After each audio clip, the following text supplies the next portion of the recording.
Hello everyone, welcome to my channel. In today's lecture, you will learn how we can apply a bearing load on a surface. You will also learn how to split a surface in order to apply a bearing load and also how to define our new coordinate system.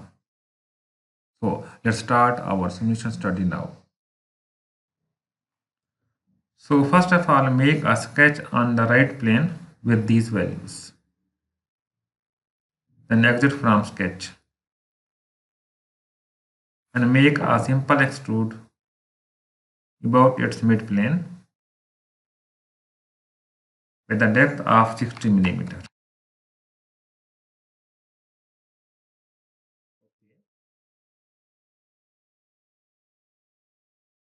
Then make a full round fillet.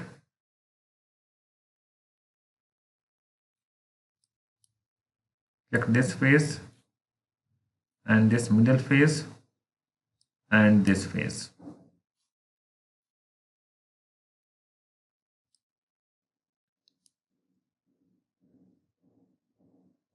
Then add a diameter hole at concentric to this arc.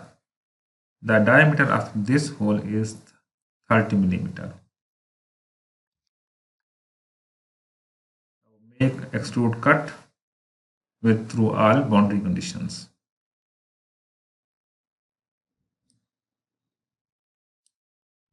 Similarly, make two holes on this face. The diameter of these two holes is 10 millimeter. They are equal and dia is 10 millimeter. The distance from their marginal distance is 15 millimeter.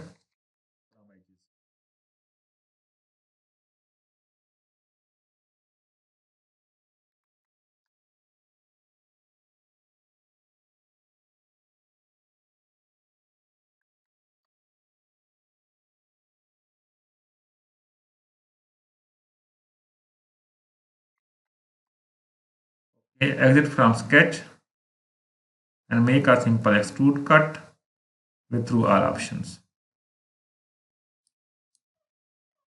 And the last feature is to add the fillet of radius 10.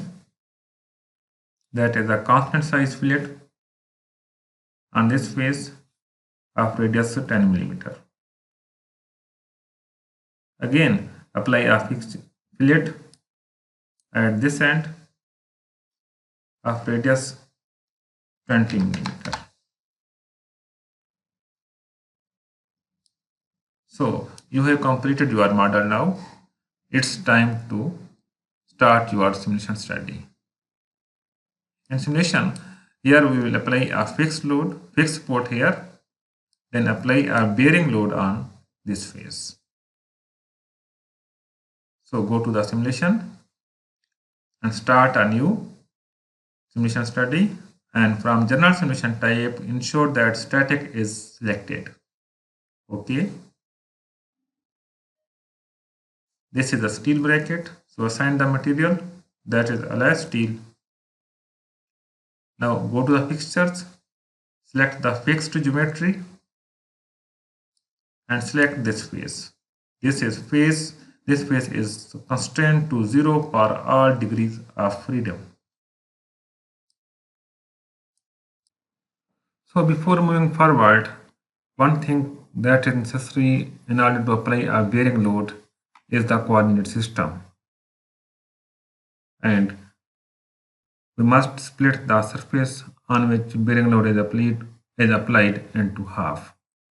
So select a right plane and make a line.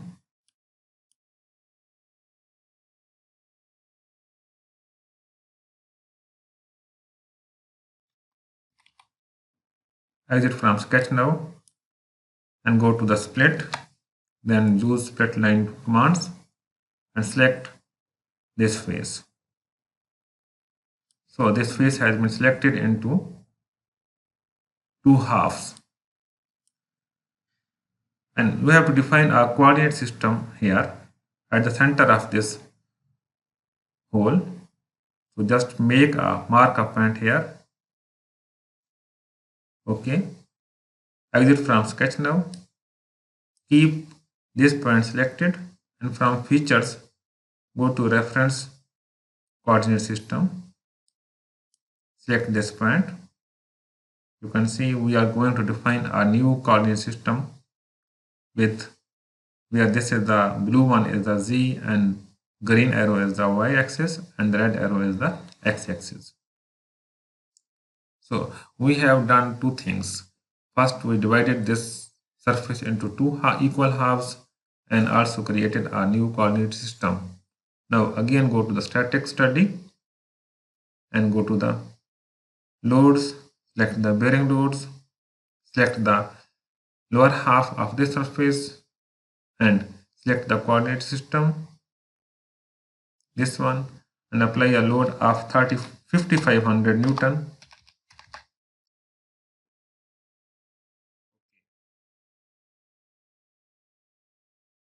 Go to the mesh and create the mesh. From mesh parameters, select the curvature based mesh and keep the element size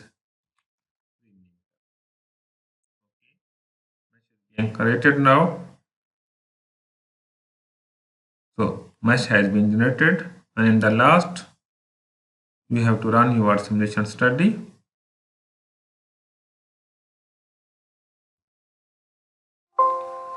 So our solution has been completed.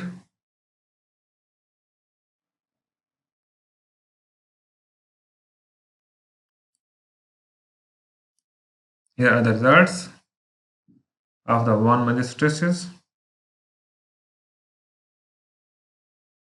at the is the 442 megapascals. I think that is the stress concentration that occur here.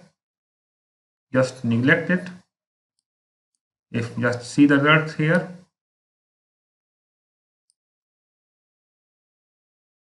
use the probe and check the results here. That is about 98, 85 megapascals.